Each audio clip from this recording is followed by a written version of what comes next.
ফেনী সমিতি মিলান ইটালির আয়োজনে প্রতি বছরের মতো এবারও অনুষ্ঠিত হলো প্রবাসী বাংলাদেশিদের মিলন মেলা ও আনন্দ ভ্রমণ।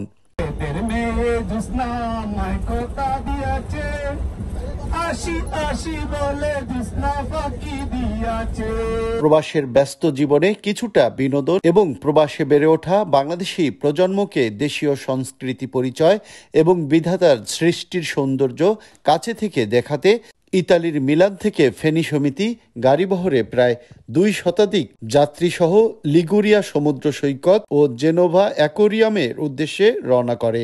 যাত্রাপথে কোরআন থেকে তেলাওয়াত ও ইসলামী সঙ্গীত পরিবেশন করা হয়।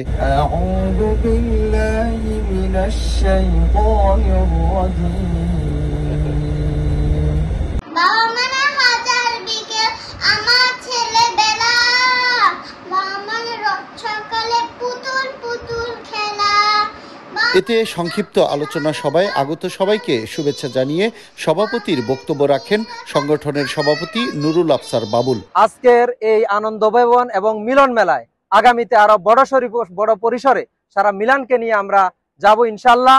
আমাদের সাথে থাকবেন, আমাদেরকে সহযোগিতা করবেন। ধন্যবাদ সবাইকে। প্রবাসী ব্যস্ত জীবনে কিছুটা বিনোদনের জন্য এই আয়োজন বললেন সাধারণ সম্পাদক খুরশিদ আলম শ্রাবণ। মিলানবাসীদেরকে অসংখ্য ধন্যবাদ জানাচ্ছি। আমরা নতুন প্রজন্মের জন্য কাজ করব ইনশাআল্লাহ, সবাইকে নিয়ে এগিয়ে যাব। এছাড়াও আগতদের শুভেচ্ছা জানিয়ে বক্তব্য রাখেন উপদেষ্টা বেলাল হোসেন পাটোয়ারি, আবির আফসার, সাইফুল ইসলাম, বাবলু হাজারি, মোশাররফ হোসেন মঞ্জু, মিজানুর রহমান, সাইফ উদ্দিন, সাইফুল ইসলাম, আনোয়ার মোমিন, আরাফাত মাসুম, তারেক, সেলিম আহমেদ, জাফর আহমেদ, করিম মোল্লা সহ আরো ধন্যবাদ। ফেনী সমিতি মিলান কর্তৃক আজকের এই বনভোজনে আমন্ত্রিত অতিথিবৃন্দ, আমাদের নতুন প্রজন্মকে সবাইকে ধন্যবাদ এবং আগামীতেও ফেনী সমিতির সাথে থাকার জন্য আহ্বান জানাই। আমরা সবাইকে নিয়ে আসছি, আমাদের কাছে খুব আনন্দ লাগতেছে। সবাইকে অসংখ্য ধন্যবাদ আমাদের ফেনীবাসীর পক্ষ থেকে, এবং আগামীতে আমরা আরো সুন্দর এবং অর্গানাইজেশন করার জন্য চেষ্টা করব। আয়োজনে অংশ নিয়ে আয়োজকদের ধন্যবাদ জানান আগতরা। আয়োজন করেছেন, আমরা আগামীতে আপনাদের কাছে আশাবাদী আরো সুন্দর সমগ্র বাংলাদেশের সবাইকে নিয়ে এরকম আয়োজন করবে। ধন্যবাদ আবারও সবাইকে। এমন আয়োজনে খুশি অংশগ্রহণকারী প্রবাসীরা। এই অনুষ্ঠানে এসে আমি খুবই আনন্দিত, খুবই ভালো একটা আয়োজন, খুবই সুন্দর লাগতেছে। আগামীতেও এমন আয়োজন করার অনুরোধ জানান আগতরা। আগামীতে ফেনীবাসী আরো সুন্দর অনুষ্ঠান আয়োজন করবে, আমরা সবাই খুব আনন্দিত। সবাইকে ধন্যবাদ জানাই। অতিথি হিসেবে উপস্থিত ছিলেন আকরাম হোসেন, রুহুল আমিন রাহুল, সুমন আহমেদ, ইসরাফিল হাওলাদার সহ আরো অনেকে। এছাড়াও মিলান বাংলা প্রেস ক্লাব ইটালির সাংবাদিক নেতৃবৃন্দ উপস্থিত ছিলেন। দিনব্যাপী অনুষ্ঠানে ছিল বিভিন্ন খেলাধুলা, মধ্যাহ্নভোজ, লাকি কুপন বিজয়ীদের মধ্যে পুরস্কার বিতরণ ও সাংস্কৃতিক অনুষ্ঠান।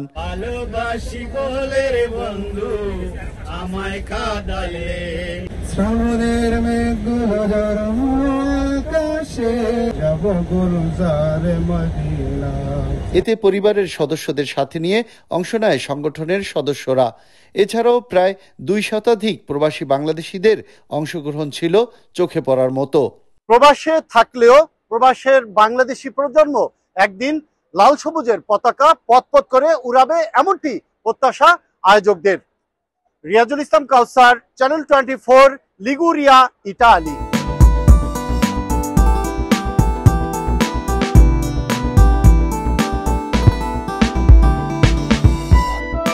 আমরা আজ এখানে এসেছি একটি ভয়াবহ মানবিক সংকটের কথা আপনাদের সামনে তুলে ধরতে। আমরা কেউ অবৈধভাবে ইতালিতে আসিনি। আমরা ইতালিতে ডিক্রিটো ফ্লুসি 2022 ও 2023-এর আওতায় আইনের সমস্ত ধাপ অতিক্রম করে অনুসরণ করে বাংলাদেশে ইতালিয়ান দূতাবাস থেকে যথাযথ যাচাই বাছাই পর স্পন্সর ভিসা নিয়ে ইতালিতে এসেছি। ইতালিতে আসার পর আমরা ফিঙ্গারপ্রিন্ট হাজার ভুক্তভোগী এখনো পেরমিসোর জন্য বসবাসের অনুমতি পাইনি। এই কারণে আমরা আজ যে বাস্তব সমস্যার মুখোমুখি হচ্ছি, বৈধ কাগজপত্র না থাকায় আমরা ভালো কাজ পাচ্ছি না, মেডিকেল কার্ড না থাকায় আমরা স্বাস্থ্য সেবা থেকে বঞ্চিত হচ্ছি। প্রতিদিন অনিশ্চয়তা ও মানসিক চাপের মধ্যে দিয়ে যাচ্ছি। প্রিয় সাংবাদিকবৃন্দ এবং আমাদের সহযোদ্ধারা, আমরা গণমাধ্যমের সামনে বাংলাদেশ সরকারের কাছে আমাদের কিছু দাবি ও আহ্বান জানাচ্ছি। আগামী 31শে আগস্ট ইতালির প্রধানমন্ত্রী বাংলাদেশের সফর করবেন বলে আমরা জেনেছি। আমরা চাই বাংলাদেশ সরকার যেন সর্বোচ্চ গুরুত্ব দিয়ে আমাদের সংকটের রাষ্ট্রীয় অগ্রাধিকার দিবে এবং ইতালির সাথে কূটনৈতিকভাবে দ্রুত সমাধান করবে। যদি দ্রুতবাস থেকে কোনো সহযোগিতা আমরা না পাই, তাহলে সেপ্টেম্বর মাসের মাঝামাঝিতে দূতাবাসের সামনে আমরা শান্তিপূর্ণ মানববন্ধন ও অবস্থান কর্মসূচি ঘোষণা এখান থেকে করছি। সর্বশেষ বলতে চাই, আমরা এদেশে বৈধভাবে কাজ করতে চাই এবং বাংলাদেশের অর্থনীতিকে সমর্থন দিতে চাই, কিন্তু বৈধতা ছাড়া সেটি কোনোভাবেই সম্ভব হচ্ছে না। এই সংকট সমাধানের মধ্যে শুধু আমাদের জীবন নয়, এটি বাংলাদেশ ও ইতালির দুদেশের সুসম্পর্ক, বন্ধুত্ব, রেমিটেন্স নির্ভর অর্থনীতির জন্য খুব জরুরি। আমরা আশা করি বাংলাদেশ সরকার, বিশেষ করে মাননীয় প্রধান উপদেষ্টা ডক্টর মোহাম্মদ ইউনূস স্যার এবং রোম দূতাবাস আমাদের পাশে দাঁড়াবেন এবং এই সংকট দ্রুত সমাধান করবেন। ধন্যবাদ সবাইকে।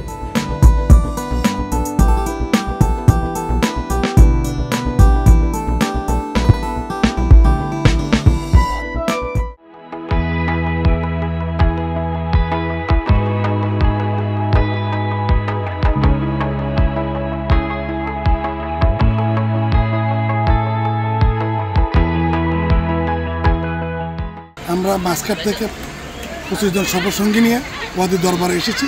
ওয়াদি দরবারে যে প্রাকৃতিক সৌন্দর্যকে উপভোগ করার জন্য। আমি আগেও এখানে এসেছি আমার সপরিবারে। আসলে এখানে যেদিকে চোখ যায় সৌন্দর্যের হাতছানি, মন আল্লাহ তাআলার অপরূপ সৃষ্টি।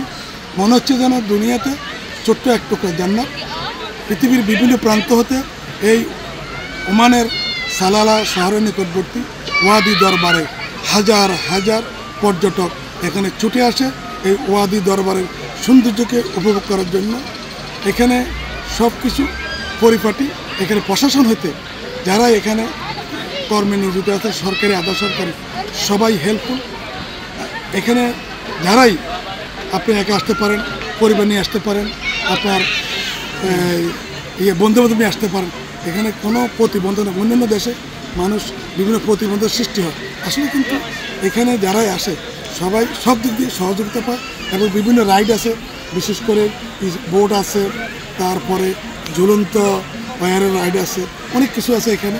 আপনি এখানে ইচ্ছা করলে সব জায়গায় আপনি রাইড ইউজ করতে পারেন। আপনি বোটে করে এই যে ওয়াদিটা আছে, ওয়াদি মানে কি আমাদের দেশে যেটাকে বলে ছোটো খালের মতো, এটা আমি এক প্রান্ত থেকে আরেক প্রান্তে আপনি টাকার বিনিময়ে পুরো বোটও নিতে পারেন, আপনি যে একাও আপনি নিতে পারেন। তো এখানের সৌন্দর্য আসলে দেখার মতো। সরকারদের সুখ কিছু এখানে মানুষ অনুভব করতে পারবে। এই ধরনের একটা আলাদের বুক, এই ধরনের একটা মানে সৌন্দর্য আর লীলাভূমি আমরা কখনো কল্পনা করতে পারি। জায়গাটার নামটা একটু বলি দেন। এই জায়গার নাম হলো দারবাদ, সালালা শহরের অন্তর্গত দারবাদ, ওয়াদি দারবাদ। সব জায়গার মানুষ লোকজন আসে, সালালা দারবাদ, ওয়াদি দারবাদ আসে বেড়াইবার জন্য, বেড়ায়, সব ঘুরতে আনন্দ করে। আর আলহামদুলিল্লাহ আমাদের বিজনেস খুব ভালোই চলে।